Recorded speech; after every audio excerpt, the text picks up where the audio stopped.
Terima kasih Anda masih bersama kami di One on One dan masih bersama Ibu Susi Pujiastuti. Ibu, saya ingin berbicara tentang bagaimana seorang Susi yang kita tahu setelah tidak lagi menjadi menteri kembali mengurusi perusahaan, begitu kan? Dan kabarnya kalau diurus orang lain tidak sehebat diurus sendiri, begitu kan? Terus diterpa pandemi, ini boleh cerita nggak seperti apa? Apa yang harus dilakukan oleh seorang Susi?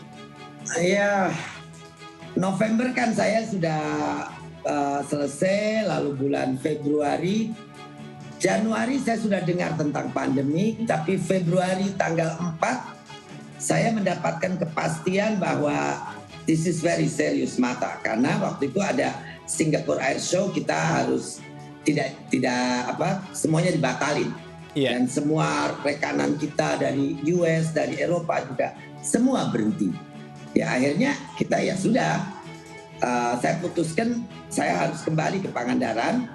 Tidak lagi, tadinya rencana saya selesai jadi menteri 50% Jakarta dan keliling Indonesia, 50% di Pangandaran. Nah karena situasi seperti ini saya putusin ya 90% di Pangandaran, yang 10% kalau ada kunjungan kerja ke sana ke sini tentang usaha itu saja. Nah kemudian situasi belum terlalu jelek bulan Februari. Kita sendiri belum mengadakan pengumuman apa-apa Indonesia kan. Betul. Nah, tapi saya sudah siap-siap dan mencoba mencari tahu untuk bisa beli tes, rapid test dan lain sebagainya.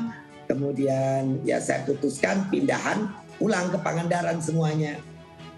Nah begitu terjadi seperti pembatasan itu bulan April, Mei, Juni, Juli tidak terbang. Iya. Perusahaan jadi zero income ya sangat terpukul. Tabungan untuk sekolah anak-anak semua terpakai untuk menghidupi perusahaan selama 4 bulan tidak terbang. Karena kita kan masih bayar karyawan, kita belum memutuskan merumahkan mereka, baru setelah 4 bulan itu kita mulai konsolidasi, mulai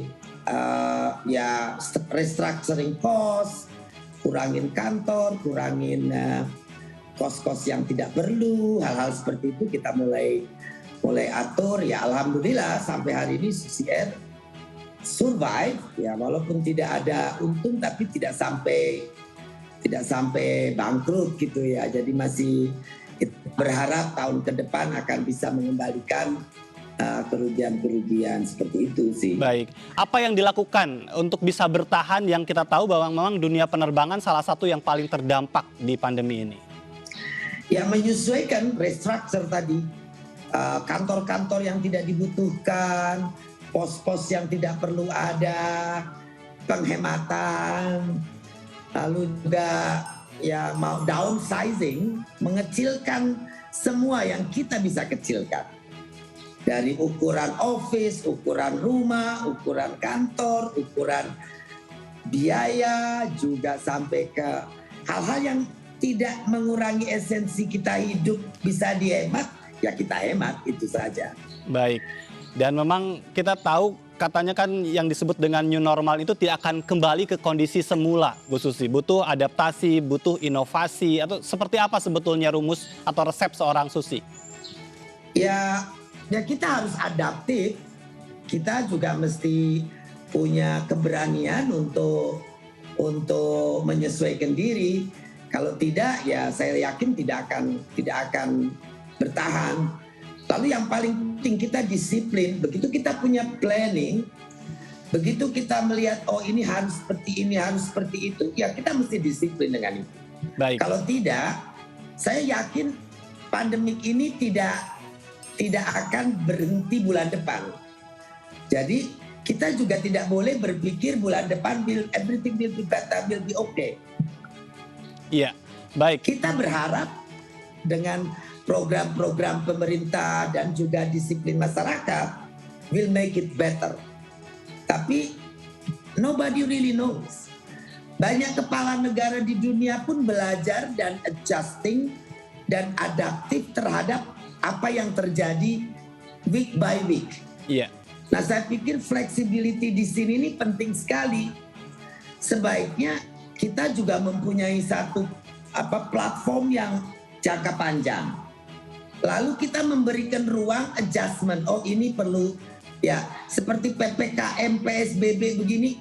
Sebetulnya kalau namanya sama dari awal, Iya. tinggal mungkin tuningnya yang diatur gitu. Oh, ini SOS 1, SOS 2, SOS 3, siaga 1, siaga 2, siaga 3. Iya. Itu kan ada dalam bencana. Nah, kalau itu dipakai, sebetulnya masyarakat akan lebih antisipatif. Dan semestinya tidak boleh memberikan ruang dari awal Iya. untuk sebuah new normal yang seolah-olah kalau Anda sesuai prokes itu boleh. Oke. Nah, kalau ini dilakukan, akhirnya masyarakat, kita ngomong orang Indonesia yang susah diatur ya. Kalau kita kasih example yang you can do it with that condition. Baik. Akhirnya itu nanti akan tabrak semua. Seharusnya dari awal you make it clear, no is no, yes is yes. Nah, saya ambil contoh, kita ini ada di compound kita ada penularan dari mana? Dari hajatan pertamanya. Iya. Orang begitu kita lockdown, ternyata ada orang dalam yang sudah ketularan, dan dari 1 ini menjadi 8 orang di compound kita. Oke. Bahkan sampai ke rumah saya karena ada pembantu yang mesnya bareng-bareng. Oh. Jadi kita lockdown tapi virusnya udah di dalam. Oke. Lockdown compound. Nah, hal seperti ini harusnya tidak boleh. Dan dari awal itu di-clearkan, kita akan mempunyai antisipasi 3 tahap, siaga 1, siaga 2, siaga 3 dari awal pandemi. Siaga 1 adalah ini. Siaga 2 ini. Siaga 3 ini. Dan setelah kita makin mengetahui terms-nya juga jelas, sebetulnya kalau menurut ahli kan katanya 10 hari sudah tidak menular. Clearkan saja, ketat 10 hari, siaga 2 10 hari, siaga 3 10 hari. Artinya butuh ketegasan, butuh kejelasan begitu ya? Iya, kalau nama dari PSBB sekarang PPKM. PSBB terbatas itu, lalu PPKM kan akhirnya ya banyak orang kampung susah mengerti. Iya. Apa itu? Gitu loh. Dan jadi akhirnya di medsos pun kan jadi bulan-bulanan kan. Betul. Tapi PPKM pulang pergi makan apa. Tapi kalau sebagai seorang pengusaha begitu kan, apakah diuntungkan dengan adanya kelonggaran soal ekonomi, atau dalam kondisi seperti ini kan ada juga pertimbangan menyeimbangkan ekonomi dan juga bicara tentang kesehatan masyarakat? Di satu sisi kalau kita clear mungkin usaha masih bisa jalan, tetapi saya juga mengerti dengan situasi seperti ini kita juga menyadari ya it's shut down, tapi kejelasan yang kadang-kadang diperlukan kan. Iya. Seperti misalnya kalau kita menakutkan transportasi menjadi carrier virus dari Jakarta ke wilayah-wilayah lainnya. Oke. Dulu waktu tahun lalu kan di stop tuh, dari Jakarta ke Papua tidak ada. Iya. Harusnya within Papua mestinya tidak ada masalah. Tapi kan itu juga tidak dilakukan. Pemerintah di Papua, pemerintah daerah langsung semua juga lockdown. Jadi saya melihat di satu sisi kadang berlebihan, tapi di sisi lain justru bebas gitu kan. Iya. Nah ini yang saya pikir inkonsistensi itu mestinya tidak boleh ada. Baik. Once you decide aturan, then be it, gitu loh. Baik. Jadi kalau kita lockdown itu ya lockdown dulu misalnya 2 minggu, bisnis akan menyesuaikan. Iya. Ya kita akan rugi, but you know how long. After that ada kejelasan kan. Betul. Ada situasi membaik yang memberikan kita harapan, tapi on and off yang tidak clear dan tidak Tidak tahu inconsistent. kapannya ya. Ya, itu very very dangerous untuk semua perusahaan. Baik. Untuk kami pun itu akan menjadi burden, dan ya saya tidak tahu. Tahun lalu dengan 4 bulan ini kita setengah mati susah payah survive. Iya. Nah kita dihantam lagi sekarang dengan begini. For how long? Baik. Nah kita kan harus bikin adjustment lagi. Persoalannya, apa kita masih punya kekuatan enough to continue our strength? Iya. Nah ini yang menjadi pertanyaan yang seringkali membuat banyak concern di pikiran saya.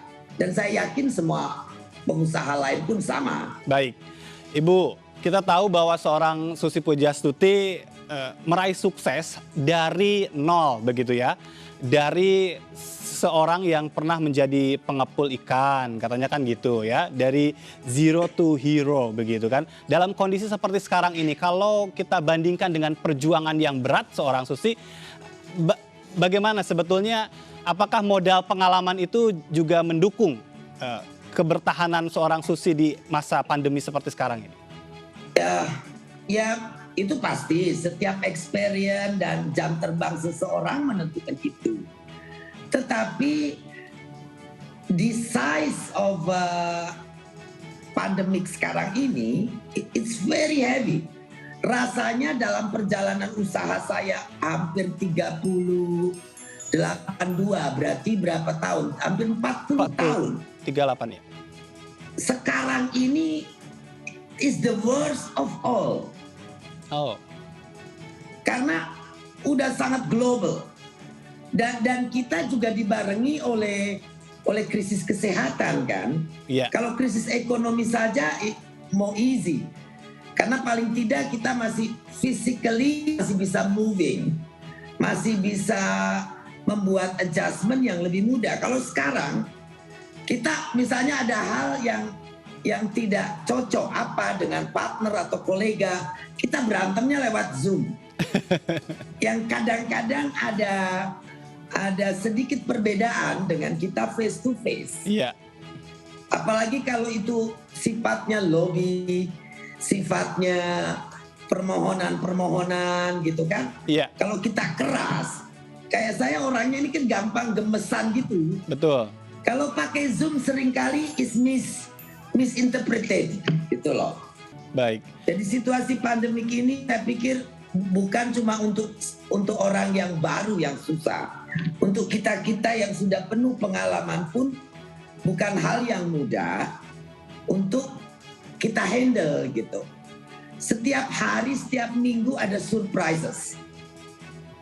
Termasuk penanganan pemerintah pun sama kan, ganti. Iya. Baik. Dan memang kita semua yang hidup hari ini kan baru berpengalaman pertama menghadapi pandemi COVID-19 ini begitu ya. Ya yang udah berumur 60 tahun juga dulu tidak dengan krisis ekonomi, krisis kesehatan dulu, Iya. 1920. Baik. Kalau sekarang ya ekonomi, ya kesehatan. It's dan sekarang dengan globalisasi dunia justru menambah parah pandemi kan. Oke. Baik. Ibu, kita break lagi dan nanti kita akan berbincang satu titik yang mana orang mengenal Susi itu di tahun 2004. Tapi nanti kita berbincang itu ya. Jangan kemana-mana, tetap bersama kami. One on One akan segera kembali.